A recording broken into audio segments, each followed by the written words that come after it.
Howdy, this is Mackenzie Franklin from SideGame LLC here in Colorado Springs, Colorado, and today we're doing another Guess the Board Game based on the 1 and 10-star review episode. This is episode 6 where we take a look at the top 100 games and see what people think in their 1 and 10-star reviews. Some very brutal bashing usually, or some very thoughtful criticism, and then someone gushing over their experience and love for a game. So super interesting. If you haven't subscribed to the channel, please make sure that you have. It's the best way to help us grow. But with that being said, let's get started and good luck. So the first game here is going to be our 1-star review from Matthew Johnson Apps. Here's an idea. Let's take San Juan, paste a theme on it, including mediocre artwork, and throw away everything we've learned about card design, iconography, and language to create a game that is basically impenetrable for new players. I had heard that it was bad, but I never imagined it could be this awful. I'm sorry, I don't care if this is some kind of classic. There are so many other games that are user-friendly as well as challenging and fun. Seriously, play San Juan instead.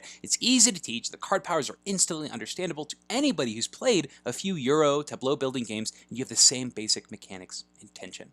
Whew, so some big scathing stuff here by Matthew Johnson, just furious at that barrier to entry. So our 10-star review here, this is going to be from S. Peter, Tabletop Gaming's greatest magic trick. Punches above its weight more than any other game out there. It's quick, it's lean, it's mean, but doesn't feel mean, and as crunchy as they come, and it pulls it off in half an hour.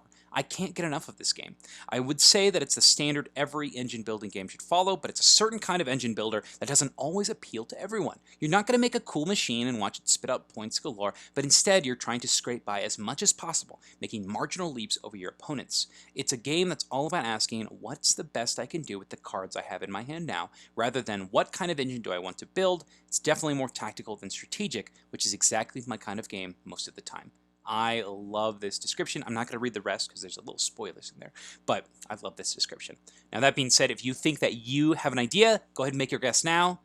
3, 2, 1. Our game is Race for the Galaxy. So a big Tableau engine builder, as you could have heard from those descriptions. But this one is all about that phase selection and building things using your cards to pay for other cards. Each of those phases is going to offer you some sort of ability, and the cards you play modify those different phases. I really actually like the way that these cards are laid out, and the symbology makes a lot of sense if you kind of take a look at it and see a round played, and I really like this. So you can tell what phase they activate in. So this activates in phase 3, gives you extra military strength. This activates in phase 4 if you decide to sell something, and this activates in phase 5, producing a good on this planet. I think that this game is so good, so smooth. This is one of my favorite in the engine building genre, and I think that our 10-star review nailed it here. I'm going to lean more towards that way. I think that there's a lot to chew on, and there's just so much variety and so many paths you can take on from that initial turn, those 6 cards, and your start world. I love this one, and it's one that you can just jump right back into again and again. Love this. So that is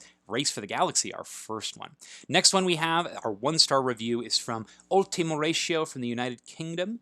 Oh boy, highly uninteresting game, leans so hard on tactical play that the game hinders you on doing any forward planning beyond a few turns. Strategic plays sullied by arbitrary decisions at tactical level.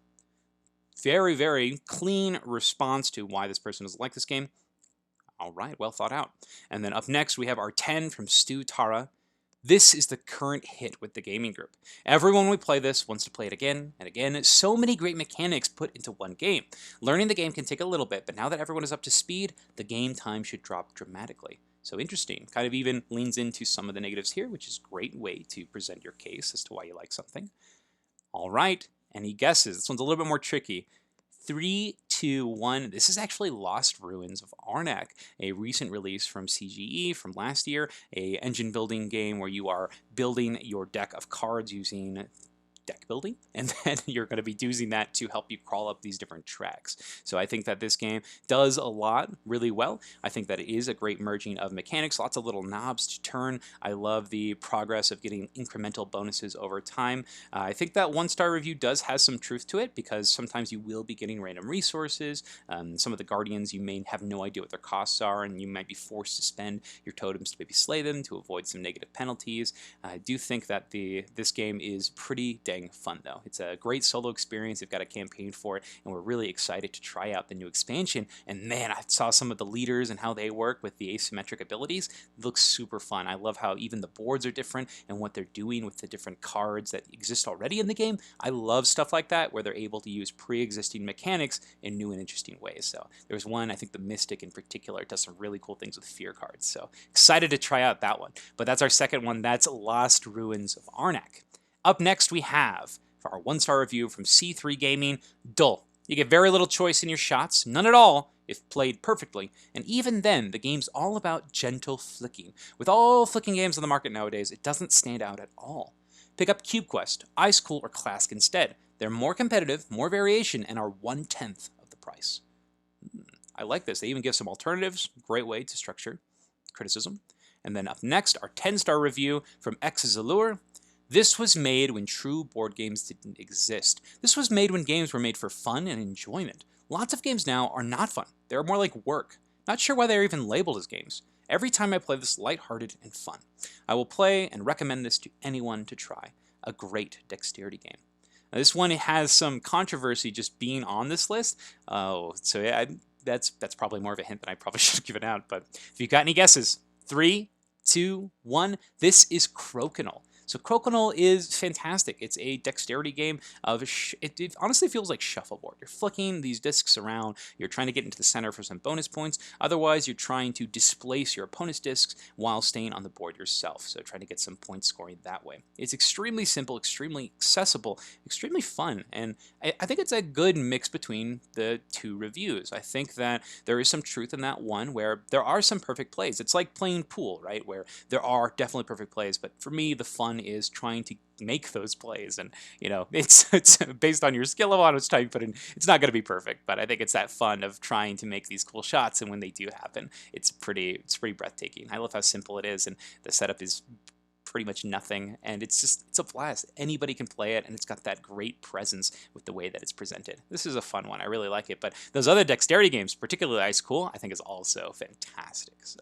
if you are not wanting to spend something at that price tag, maybe Ice Cool would be something that you'd be interested in, but I think that Crokinole is fantastic. Up next, our fourth game. This is going to be from our 1-star review from Topanga. This is Watching Paint Dry, or play this game about watching paint dry. Tough decision. Hilarious. I love this review. And then our 10-star review from Ayanami77Ivy. My personal favorite.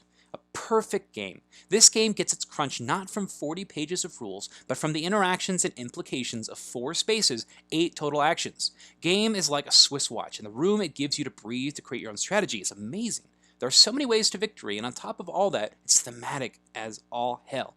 The way the game develops is dependent on the player choices and leads to unique games every time. Masterpiece. I think this does a great job dissecting kind of the core of this game. There's some good hints in here.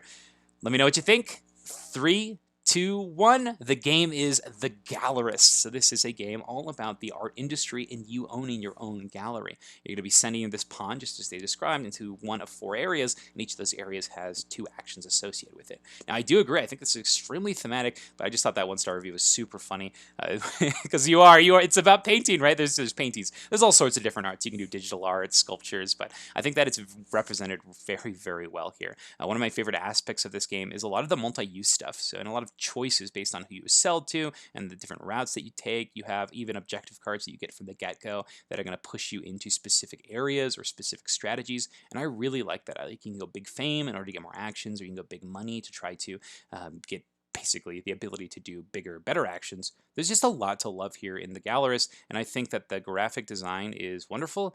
I'm not sure what we're looking at right now, probably a prototype, but in the main game, it's absolutely wonderful. I think that everything is clean, everything makes sense, and the thematic connections are abundant, and it's amazing. I really do think The Gallerist is one of the best. So, fantastic game. That's our second to last one we're talking about here. But our last one here, our 1-star review, I don't know what this means, from 1111, Master Closet.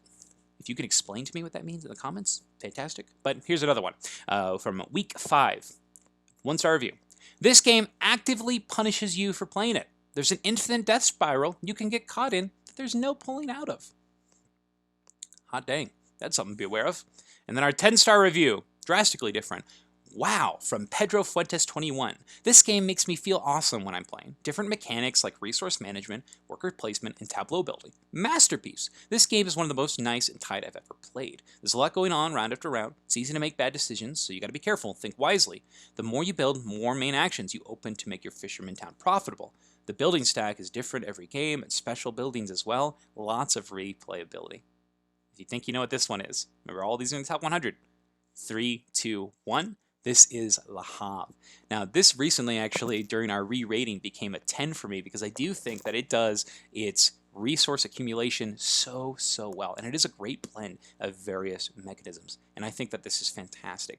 I do lean more in with that 10-star review, but the 1-star review does also have some truth to it. During the game, you're going to be traveling on this track on the bottom, and every time you get to the end, everyone will need to feed their people based on spending these different resources and based on how much the card says. It's going to increase over time, so it is going to push you to go through different ways to feed people. The cool thing about this, though, is there's lots of different ways to accumulate goods, whether it be buying buildings that people are visiting and they're paying you, whether it be taking loans early so you can focus on your infrastructure early, or creating boats as fast as you can so that you get passive income in the form of food.